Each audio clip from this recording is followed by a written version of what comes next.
आज होची 6/1/26। अच्छा मीठा मीठा शिखिल दे संतान ମାନଙ୍କ प्रति माता पिता बापदादाଙ୍କର ମଧୁର ସ୍ନେହ ସମ୍ପନ୍ନ शुभेच्छा एवं सुप्रभात। आत्मिक पिताଙ୍କର आत्मिक संतान ମାନଙ୍କୁ नमस्ते। आत्मिक संतान ମାନଙ୍କୁ आत्मिक बापदादा को याद प्यार गुड मॉर्निंग नमस्ते नमस्ते नमस्ते। धारणा पाई मुख्य सारांश नंबर 1 केबे भी लाजकुली लता भली हेबार नाही।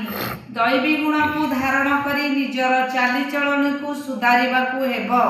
नंबर 2 बाबांकर स्नेह पाइबा पई आत्मा मानकर सेवा करिबा को हेबो। किंतु जहाँ अन्य मानकु सुनाउछ ताहाको प्रथमे निजे धारणा करिबा को हेबो। कर्मातीत अवस्था को जीवा पई पूरा पूरा पुरुषार्थ करिबा को हेबो।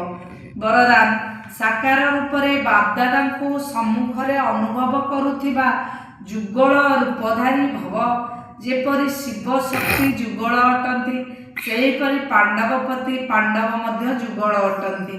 जे माने एई बड़ी जुगल रूप रे रहिथांती सेमानक निकटरे बापदादा साकार रूप रे सर्व संबंध रे सम्मुख रे रहिथांती।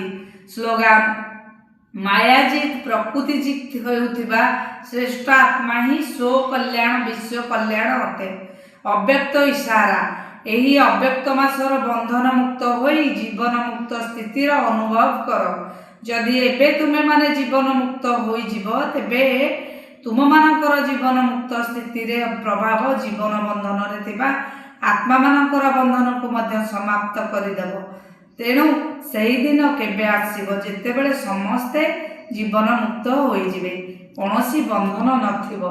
तेबे सबु बंधन गुड़िक भितर प्रथम नंबर बंधन हला दैहिक